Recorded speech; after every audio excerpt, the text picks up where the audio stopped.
आइए बच्चों, हम लोग बात करते हैं ब्रांचेज एंड सब फील्ड ऑफ अकाउंटिंग। मतलब अकाउंटिंग जो है वो एक डायमेंशनल नहीं है। अकाउंटिंग में कई डायमेंशंस आते हैं और उन्हीं को हम बोलते हैं ब्रांचेज। जैसे पेड़ होता है ना, अब पेड़ का यहाँ पे कुछ आगे बढ़ा तो कुछ और ब्रांच खुल गया। होता तो सब वही है मोर और लेस, फल सब पे एक ही आते हैं, लेकिन सबका अपना अपना कई बार ऑब्जेक्टिव हो सकता है। उसी तरह से अकाउंटिंग में यहाँ पे है। देखिए, फिनेंशियल अकाउंटिंग। भाई फिनेंशियल अकाउंटिंग क्या है? फिनेंशियल अकाउंटिंग वो फील्ड है जिसमें हम फिनेंशियल ट्रांजैक्शंस को रिकॉर्ड करते हैं और फिनेंशियल स्टेटमेंट बनाते हैं। मतलब जो रिकॉर्डिंग, क्लासिफिकेशन और समराइजेशन से जो संबंधित होता है ना, उसी को हम बोलते हैं फिनेंशियल स्टेटमेंट। मतलब इकोनॉमिक ट्रांजैक्शंस को, फिनेंशियल ट्रांजैक्शंस को रिकॉर्ड करने का जो एरिया है, मेन यही अकाउंटिंग माना जाता है, कोर। ठीक बात है। जैसे घर में रोटी बनती है, मेन तो रोटी ही बनती है, लेकिन अब उसमें पूड़ी बना लो, पराठे बना लो, सत्तू भर दो, कुछ भी कर सकते हैं। तो मेन है फिनेंशियल अकाउंटिंग। इसी का एक भाई है जो आप बीकॉम और प्रोफेशनल लेवल पे, सीए सीएमए लेवल पे आप पढ़ेंगे, हम इसको बोलते हैं कॉस्ट अकाउंटिंग। इसके अंदर क्या होता है देखिए, यहाँ होता है determination of cost. CA inter level पे हम पिछले 25-30 साल से इसे पढ़ा रहे हैं। डिटर्मिनेशन ऑफ कॉस्ट क्या मतलब है? ध्यान दें, ये मैंने एक रिमोट बनाया है। मुझे बनाने में क्या कॉस्ट है? क्योंकि जब तक मुझे कॉस्ट नहीं पता होगा, मैं इसका सेल प्राइस कैसे तय करूँगा? अनजाने में करूँगा तो या तो ज़्यादा सेल प्राइस तय कर लूँगा या बहुत ही कम सेल प्राइस तय कर दूँगा। दोनों में नुकसान है। ज़्यादा करूँगा कस्टमर भाग जाएंगे, कम करूँगा कस्टमर तो मिलेंगे लेकिन मेरा नुकसान हो जाएगा। तो मुझे इसकी कॉस्ट एग्जैक्ट पता होनी चाहिए। प्लस अगर मुझे इसकी कॉस्ट को कभी कंट्रोल करना हो, कम करना हो, मुझे पता लगाना हो ज़्यादा कि कम, पिछले साल से ज़्यादा कि कम, दूसरों से कम या ज़्यादा कि कम, तो मुझे पता होगा तभी ना। तो बिजनेस में बढ़िया डिसीजन मेकिंग करके ज़्यादा प्रॉफिट कमाने के लिए ज़रूरी है कि मुझे अपने हर प्रोडक्ट और सर्विस की कॉस्ट का पता हो। कॉस्ट पता करने वाला जो अकाउंट कहलाता है उसको बोलते हैं कॉस्ट अकाउंटिंग। क्या वो फिनेंशियल अकाउंटिंग की तरह ही होता है? मोटे तौर पे तो होता, लेकिन अंदर से कहें तो नहीं भी होता। देखो, पूड़ी पूड़ी है और रोटी रोटी है। अब पूड़ी को रोटी कहें ठीक है, लेकिन है नहीं ना, और रोटी को पूड़ी कहें है नहीं ना। चीज़ें तो दो हैं, है ना। एक तवे पे सेका हुआ है और एक तेल में फ्राई किया हुआ है ना ये बात। यही कॉन्सेप्ट यहाँ भी आता है बेटा। तीसरा, मैनेजमेंट अकाउंटिंग। कॉस्टिंग में ही आगे जब बढ़ते हैं ना, तो उसमें कुछ ऐसी चीज़ें शुरू हो जाती हैं। कॉस्टिंग को जब आप आगे बढ़ाएंगे ना, तो उसमें कुछ ऐसी चीज़ शुरू हो जाती हैं जो डिसीजन मेकिंग में बड़े काम आती हैं। ठीक है ना। इसी को हम बोलते हैं मैनेजमेंट अकाउंटिंग। ये बेसिकली इंटरनल मैनेजमेंट के बहुत काम आता है। इंटरनल मैनेजमेंट सोच रहा है कि मैं दूध बेचूं कि पनीर बना के बेचूं। अब देखो, दूध बना के बेचने में भी फ़ायदा है, पनीर बना के बेचने में भी, लेकिन ज़्यादा किस में है? ठीक है ना। कितना दूध बेचूँ और कितना पनीर बना दूँ, ऐसा भी होता है, मिक्स जिसको बोलते हैं। तो इस तरह के कॉम्प्लिकेटेड डिसीजंस करने के लिए फिनेंशियल अकाउंटिंग या कॉस्ट अकाउंटिंग सक्षम नहीं होता। तो मैनेजमेंट की नीड को पूरा करने के लिए जो होता है उसको बोलते हैं मैनेजमेंट अकाउंटिंग। जैसे घर के अंदर आपने देखा होगा, बड़ों के लिए खाना कुछ और बनता है, छोटे बच्चों के लिए कुछ और बनता है, क्योंकि उनका टेस्ट प्रेफरेंस अलग होता है तो खाना बनना ही। उसी तरह से फिनेंशियल अकाउंटिंग और है, कॉस्ट अकाउंटिंग और है, और मैनेजमेंट के लिए अकाउंटिंग और है। वैसे कॉस्ट अकाउंटिंग भी मैनेजमेंट के लिए होता है, लेकिन थोड़ा सा और है। तो इसको हम बोलते हैं सब फील्ड। पढ़ना आपको सब है, 11th-12th में तो केवल ये पढ़ना है, लेकिन जब आप आगे बढ़ेंगे, बीकॉम, सीए सीएमए ऐसी कोर्सेज करेंगे, तो उसमें कॉस्ट अकाउंटिंग और मैनेजमेंट अकाउंटिंग की बातें भी हो के रहेंगी। मानेगा नहीं, करना ही पड़ेगा। ठीक।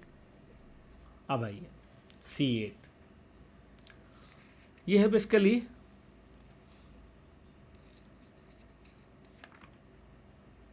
Process of accounting.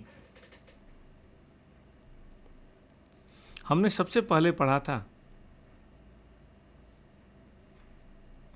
कि अकाउंटिंग बेसिकली एक सिस्टमेटिक प्रोसेस है ना। अब सिस्टमेटिक प्रोसेस है तो यानी कि सिस्टम से प्रोसेस का मतलब 1 2 3 4 5 इसी को बोलते हैं ना प्रोसेस। तो भाई क्या प्रोसेस है? तो देखिए सबसे पहले तो आपको आइडेंटिफाई करना है किस चीज़ को, फिनेंशियल ट्रांजैक्शंस को। पहचानिए कि भाई फिनेंशियल ट्रांजैक्शन कौन है, फिर आप उसको क्या करेंगे, रिकॉर्ड करेंगे। हम इसको बोलते हैं जर्नल बनाना।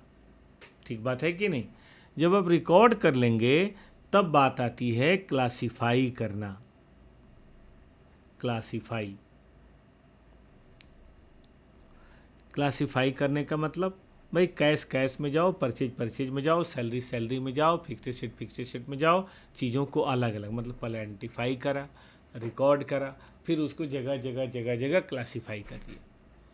जब क्लासिफाई करा तो पूरे साल में बहुत सारी चीज़ें हो जाती हैं, तो हम क्या करते हैं, समराइज। वही जो वहाँ हमने लिखा था ना, डिफिनीशन में जो लिखा था ना, वही सब चीज़ें हैं, अलग से कुछ नहीं। अगर आपको याद हो तो डिफिनीशन में हम लोगों ने ये बातें सबसे शुरू में लिखी थी, याद है? आइडेंटिफाइंग, मेजरिंग, रिकॉर्डिंग, समराइजिंग, है कि नहीं, इंटरप्रिटेशन, तो वही सारी चीज़ें हैं ये। तो आप समराइज करेंगे। समराइज करने के बाद आप करेंगे इसका एनालाइजिंग एंड इंटरप्रिटेशन, क्योंकि समराइज करने से रिजल्ट आ जाता है सामने, प्रॉफिट लॉस बैलेंस शीट जो भी है, प्रेटेशन। और एक बार ये इंटरप्रिटेशन पता चल गया ना बेटा जी, तब हम आगे चल के क्या करते हैं, हम करते हैं इसकी रिपोर्टिंग, या कई बार बोलते हैं कम्युनिकेशन। रिपोर्टिंग लिख देता हूँ, रिपोर्टिंग। किसको रिपोर्टिंग करते हैं? हम रिपोर्टिंग करते हैं टू द यूजर्स। तो देखिए शुरू में ट्रांजैक्शंस हैं और लास्ट में यूजर हैं, लेकिन ये काम एक धारा के अंदर करा जाता है, एक फ्लो के अंदर किया जाता है। अल्टीमेटली मुझे अपने इंफॉर्मेशंस को यूजर्स तक पहुंचाना है, लेकिन पहुंचाने का तरीका एक प्रोसेस से होके गुजरता है। जैसे कपड़ा कैसे बनता है, पहले कपास लेते हैं, कॉटन, उससे धागा बनाते हैं, धागा से कपड़ा बुनते हैं, कपड़ा बुनने के बाद उसको डाई करते हैं, डाई कर रंग चढ़ाते हैं, डाई करने के बाद फिर जाता है वो मार्केट में, और फिर उसके बाद उसका रेडीमेड गारमेंट बनता है, फिर वो आपके पास आता है। तो कई प्रोसेस से कपड़ा गुजरा। उसी तरह से यहाँ जैसे गुलाब जामुन कैसे बनता है, भाई दूध लेते हैं, दूध को फाड़ते हैं, फिर उसका छेना बनाते हैं, छेने में बहुत सारी चीज़ें मिला के बड़ी मेहनत करते हैं, फिर तलते हैं, फिर चीनी की चाशनी में छोड़ते हैं, तब आपके पास आता है एकदम गुलाब जामुन। सही बात? चल, तो हमारे अकाउंट का भी इस तरह से बहुत सारा प्रोसेस है। अब आइए आगे चलते हैं। C9, ये कॉन्सेप्ट 9 में इसलिए कर देता हूँ ताकि आपको याद रहे कि चैप्टर में टोटल कितनी बातें हमें पढ़नी है। देखिए कॉन्सेप्ट आता है रिलेशनशिप बिटवीन बुक कीपिंग, एक वर्ड है बुक कीपिंग, एक वर्ड है अकाउंटिंग, और एक वर्ड है accountancy. Book keeping, accounting and accountancy. ठीक है, देखिए इसमें कहा यह गया है कि सबसे इनिशियल जो चीज़ होती है ना, वो होती है बुक कीपिंग, सबसे इनिशियल।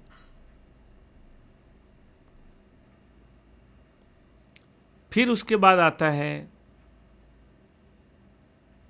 हम उसको बोलते हैं अकाउंटिंग, और तब उसके बाद एक ब्रॉडर टर्म है, उसको बोलते हैं अकाउंटेंसी।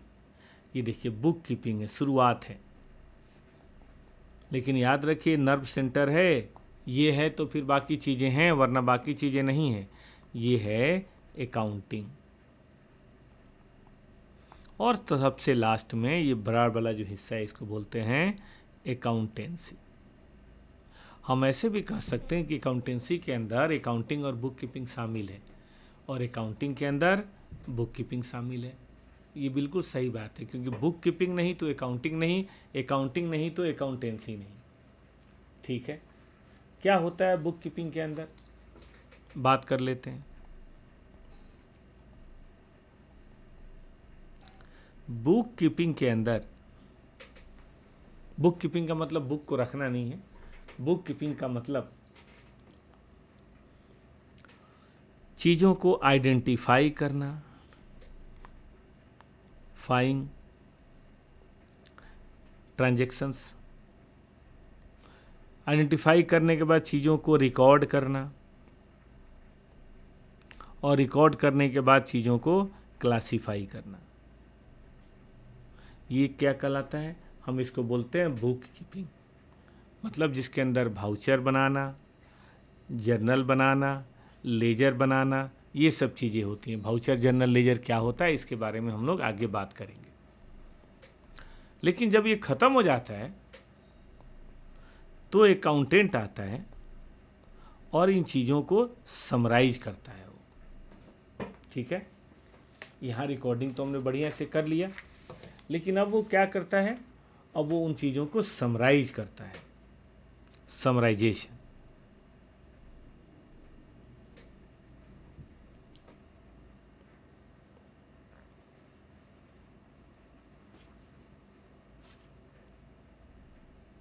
समराइजिंग में क्या करता है वो बनाता है फिनेंशियल स्टेटमेंट, या इसको हम कई बार फाइनल अकाउंट भी बोलते हैं। देखिए, अगर इसका मकसद है चीज़ों को मेमोरी में डालना, तो इसका मकसद है चीज़ों का रिजल्ट पता करना। इसका ऑब्जेक्टिव क्या है, इसका ऑब्जेक्टिव है प्रॉफिट या लॉस या रिजल्ट पता करना, कि भाई पूरे साल आपने सेल परचेज इनकम एक्सपेंस किया, बड़ी अच्छी बात है, लेकिन अल्टीमेटली उसका रिजल्ट क्या है, क्योंकि रिजल्ट अच्छा है तभी तो कोई बात है।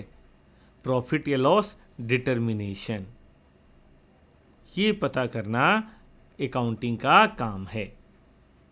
ठीक बात है। और यही नहीं, इसके बाद पोजीशन पता करना, कि भाई कंपनी की फाइनेंशियल हालात कैसे हैं, कंपनी में कोई स्ट्रेस तो नहीं है, लायबिलिटी बहुत ज़्यादा तो नहीं हो रही। तो ये इनका मेन काम है, इसको बोलते हैं फाइनल अकाउंट बनाना। जब फाइनल अकाउंट बेटा हो जाता है तब दूसरी बात शुरू होती है और उसको हम बोलते हैं इंटरप्रिटेशन।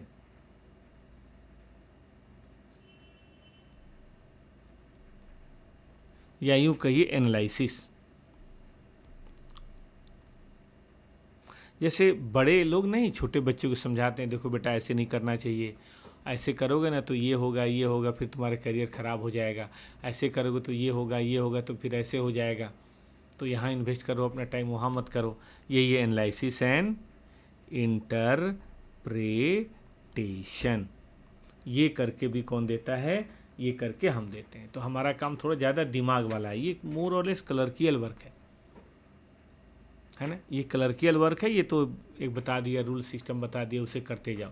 लेकिन ये एनालिसिस और इंटरप्रिटेशन दिमाग लगा के करना होता है, ऐसे नहीं होता। 11th में तो नहीं है, 12th में आप पढ़ेंगे। 12th में रेशियो एनालिसिस वगैरह है, उसके अंदर आप पढ़ेंगे, पढ़ना तो आपको पड़ेगा ही। ठीक है ना। तो इसे क्या बोलेंगे हम इसे बोलेंगे कि हम अकाउंटिंग कर रहे हैं। और सबसे लास्ट में अकाउंटेंसी। इन सब चीज़ों को मिला के जो होता है ना, उसी को बोलते हैं अकाउंटेंसी। अकाउंटेंसी का मतलब है कि entire body of theory and practice of accountancy.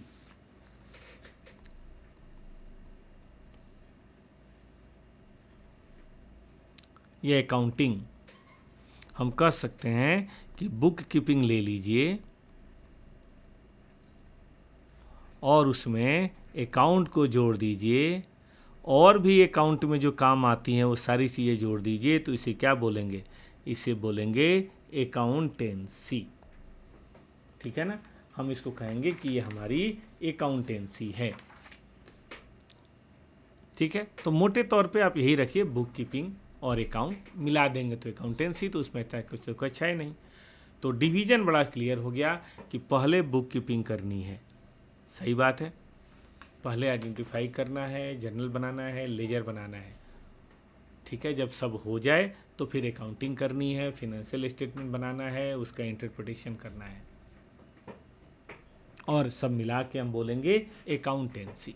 बस इतनी सी बात है, और कोई ज़्यादा ध्यान देने की ज़रूरत नहीं है। चलें आगे, कौन सा नंबर हो गया? ये 9 नंबर हो गया। अब आइए, इतना सब कुछ करने के बाद हमें मिलता क्या है? कौन सी इन्फॉर्मेशन मिलती है भाई? इसको बोलते हैं अकाउंटिंग इन्फॉर्मेशन। देखिए, यूजर के पास बेसिकली जो बातें जाती हैं ना, वो 3 चीज़ें जाती हैं। कौन कौन सी 3 चीज़ें जाती हैं? एक तो जाता है इंफॉर्मेशन रिलेटिंग टू प्रॉफिट या लॉस, कि भाई पूरे साल में हमने जो काम किया उसमें हमें कितना प्रॉफिट हुआ, कितना लॉस हुआ, उसके बेसिस पे लोग बाग अपना उसमें काम करते हैं। तो इसके लिए हम लोग ट्रेडिंग बनाते हैं, पीएल बनाते हैं। अब ट्रेडिंग पीएल क्या होता है वो तो पता नहीं आपको, लेकिन बाद में बात करेंगे। ये सब अकाउंट बनाते हैं और इससे हमें हार जीत का पता चलता है। अगर हमारा एनपीओ है तो वो इनकम एंड एक्सपेंडिचर अकाउंट बनाता है, लेकिन बनाता ज़रूर है। ठीक है, अब दूसरा होता है फिनेंशियल पोजीशन, कि भाई आपके हालात कैसे हैं। ठीक है, आपने बड़ा अच्छा काम किया, लेकिन अब बची हुई क्या सिचुएशन है, क्योंकि हो सकता है पहले की तुलना में लॉस होने के चलते आपके हालात बिगड़ गए हों, और ऐसा हो सकता है पहले से बहुत ही अच्छे हो गए हों। मतलब ये पीरियड है, अब लास्ट में क्या बचा हुआ है इसके लिए हम लोग बनाते हैं, और उस स्टेटमेंट को बोलते हैं बैलेंस शीट। ठीक है, तो ये हमारा दूसरा काम है। और आगे बढ़िए, एक और चीज़ आती है बेटा, कैश फ्लो, कि कितना पैसा आया और कितना पैसा गया, क्योंकि तो दुनिया में पैसा बहुत बड़ी चीज़ है। कोई भी ऑर्गेनाइजेशन तभी सक्सेसफुल चलता है जब उसमें कैश खूब आ रहा हो। तो कितना कैश आ रहा हो, कितना कैश जा रहा है, इसको बोलते हैं कैश फ्लो। ठीक है, अगर कोई कैश फ्लो है बेटा, तो देखिए इसके लिए CFS बनता है, कैश फ्लो स्टेटमेंट बनता है। समराइजेशन में ये 3 स्टेटमेंट बड़े काम के हैं, यहाँ से लेकर CA फाइनल तक। बेसिकली यही पढ़ना, यही सीखना अकाउंटिंग स्टूडेंट का काम है, और इसी का प्रैक्टिस करना अकाउंटेंट का काम है। Journal, ledger, trial balance, trading, PL, balance sheet, cash flow, ratio analysis, बस यही तो है, इतना ही तो काम है। ठीक है, चलिए और आगे बढ़ते हैं।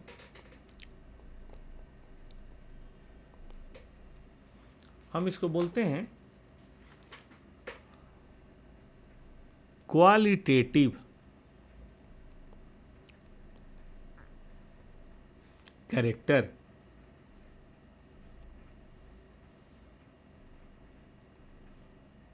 कैरेक्टरिस्टिक्स ऑफ अकाउंटिंग इन्फॉर्मेशन, कि जो भी अकाउंटिंग इन्फॉर्मेशन है, एक तो है कि भाई फिनेंशियल टर्म्स में आ गया कि 10 करोड़ प्रॉफिट है, 5 करोड़ लॉस है, इतना एसेट है, इतनी लायबिलिटी है, लेकिन क्या कुछ अमाउंट के अलावा, मनी मेजरमेंट के अलावा भी कुछ बातें ध्यान देनी है? जी हाँ, 2 बड़ी ही अच्छी चीज़ें होती हैं जो अकाउंटेंट को ज़रूर ध्यान देनी चाहिए।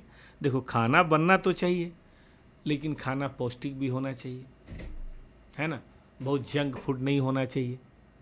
खाना फ्रेश भी होना चाहिए, बासी नहीं होना चाहिए। खाना बदबू नहीं होनी चाहिए, खाने में दुर्गंध नहीं होनी चाहिए। खाना हाइजेनिक होना चाहिए, साफ़ सुथरा होना चाहिए, है ना। खाना तो ठीक है, लेकिन खाने में कुछ खूबियाँ भी तो होनी चाहिए। उसी तरह से यहाँ भी कुछ खूबियाँ हैं। एक है रिलायबिलिटी। देखो, मैं आपको कुछ बोल रहा हूँ, ठीक है, और बातें कुछ भी मनगढ़ंत बोले जा रहा हूँ, उसका हकीकत से कोई लेना देना नहीं है। आप मेरे पे विश्वास करेंगे? चलो एक बार कर भी लेंगे तो क्या दोबारा करेंगे? नहीं ना, काट की हांडी बार बार तो नहीं चढ़ती। तो फिनेंशियल स्टेटमेंट में विंडो ड्रेसिंग नहीं होनी चाहिए। मैंने सिखाया था, बताया था आपको। फिनेंशियल स्टेटमेंट ऐसा नहीं होना चाहिए कि जिसमें कुछ भी इंफॉर्मेशन दी जा रही हो। अकाउंटेंट को ध्यान देना है कि जो इन्फॉर्मेशन हो वो बायस्ड ना हो, उसमें एरर ना हो, फ्रॉड ना हो, जो हो वही हो, है ना। न्यूज़ रिपोर्टर को न्यूज़ रिपोर्ट करना चाहिए, न्यूज़ क्रिएट नहीं करना चाहिए। खुद अपने मन से गड्ढा खोद दिया, बच्चे को डाल दिया और कैमरे से दिखा रहा है प्रिंस फंस गया है, और 2 दिन यही लगातार दिखा रहे हैं, ये कोई बात हुई? तो हमें इन्फॉर्मेशन रिलायबल देनी चाहिए, क्योंकि हमारी इन्फॉर्मेशन के भरोसे पे लोग अपने जीवन भर की कमाई कंपनियों में लगा देते हैं, और वो इन्फॉर्मेशन गलत निकले तो कितना गलत होगा उस इन्वेस्टर के साथ। इसलिए सबसे बड़ा गुण है रिलायबिलिटी। हम इसको बोलते हैं ट्रू एंड फेयर, कि जो बताओ वो सही बताओ, गीता पे हाथ रख के, सीता पे हाथ रख के, मैं गलत नहीं बोलूँगा। ये अकाउंटेंट की मोरल ड्यूटी है, लीगल ड्यूटी भी है। अगर एरर होता है तो कोई बात नहीं, लेकिन अगर फ्रॉड होता है तो उसकी सज़ा भी है। इनकम टैक्स में, कंपनीज एक्ट में, सब जगह। रिलेवेंस देखिए, मैं आपको पढ़ा रहा हूँ अकाउंटेंसी, और अकाउंटिंग पढ़ाते से पढ़ाते मैं आपको पॉलिटिकल साइंस पढ़ाने लगूँ, देश में दुनिया की बातें बताने लगूँ, फ़ायदा है? अगर आपको देश दुनिया की बातें पता करनी हो तो आप आज तक देखेंगे, टॉपर क्लासेस क्यों देखेंगे? टॉपर क्लासेस किसके लिए? अकाउंट पढ़ाने के लिए है। यही रिलेवेंसी है। उसी तरीके से आप जो इन्फॉर्मेशन दे रहे हैं वो ऐसी होनी चाहिए कि यूजर के नीड को पूरा करे। यूजर के नीड को पूरा ना करे तो क्या फ़ायदा? अब आपके माँ बाप, आपके माता पिता आपके सामने चारा डाल दें, घास फूस एकदम ताज़ा, खाओ जी, उस पर मसाले भी छिड़क दें, खाओगे? अरे नहीं यार, हम जानवर थोड़े ना हैं, मम्मी क्या कर रही हो ये? ठीक है, डालना ही है तो हमारे सामने पिज़्ज़ा डालो। तो यही बात यहाँ भी है कि चीज़ें रिलेवेंट होनी चाहिए। इररिलेवेंट चीज़ तो बिल्कुल भी नहीं होनी चाहिए। ठीक है। अंडरस्टैंडेबिलिटी, देखिए मैं आपको जो पढ़ा रहा हूँ वो आपके शब्दों में होनी चाहिए, जो आपको समझ में आए। इसीलिए कई बार कहा जाता है कि पढ़ाई मातृभाषा में हो तो ज़्यादा अच्छा है। मैं लिख जरूर इंग्लिश में रहा हूँ, लेकिन समझा तो हिंदी में रहा हूँ ना। क्यों? ताकि आपको समझ में आए। आप कहेंगे तो हरियाणवी में भी समझा देंगे, भोजपुरी में भी समझा देंगे, आता है मुझे। ठीक है कि नहीं? तो ये क्या है कि भाई जो इन्फॉर्मेशन यूजर को दी जा रही है, हर यूजर चार्टर्ड अकाउंटेंट थोड़े ना है, आम भाषा में होनी चाहिए। ऐसे कॉम्प्लिकेटेड आप ना बना दें कि वो किसी को समझ ही नहीं आए। ऐसे जार्गन में बना दें, ऐसे फॉर्मूले बना दें कि बस सब लोग के ऊपर ऊपर से ऐसे टर्म्स का इस्तेमाल करें। हाँ ठीक है, अकाउंट के कुछ टर्म्स होते हैं, माना चैप्टर 2 में हमने आपको पढ़ाया भी, लेकिन इसका मतलब ये नहीं कि आप कॉम्प्लिकेटेड कर दें। कभी 2 डॉक्टर के बीच की बातचीत सुनो तुम्हारा दिमाग हिल जाएगा, पता नहीं वो क्या बात कर रहे होते हैं, कौन सी लैंग्वेज में। हम लोग पढ़े लिखे लोग हैं, लेकिन तब भी हम लोग को समझ नहीं आता, उनके तरीका ही अलग होता है। लेकिन पेशेंट से वैसे बात करें तो काम नहीं चलेगा ना। पेशेंट तो ऐसे ही बोलेगा ना, डॉक्टर साहब देखिए ना, हमारी छाती है कि नहीं, इसके अंदर कुछ गुदगुदी हो रही है, हमारा पेट ना गुड़गुड़ा रहा है, हमारा हाथ ना सनसना रहा है, हमारा दिमाग फड़फड़ा रहा है। वो तो ऐसी बात करेगा अपनी लैंग्वेज में, भोजपुरी में, हरियाणवी में। चलिए, तो हमें भी अंडरस्टैंडेबिलिटी बना के रखनी है। कंपेरेबिलिटी, ऐसा करो, ऐसे रूल प्रिंसिपल से बनाओ कि एक अकाउंट दूसरे अकाउंट से बताओ क्या हो सके, कंपेयर हो सके। अगर कंपेयर नहीं हो पा रहा तो फिर क्या फ़ायदा? तो कंपेरेबिलिटी भी हमारे अंदर होनी चाहिए।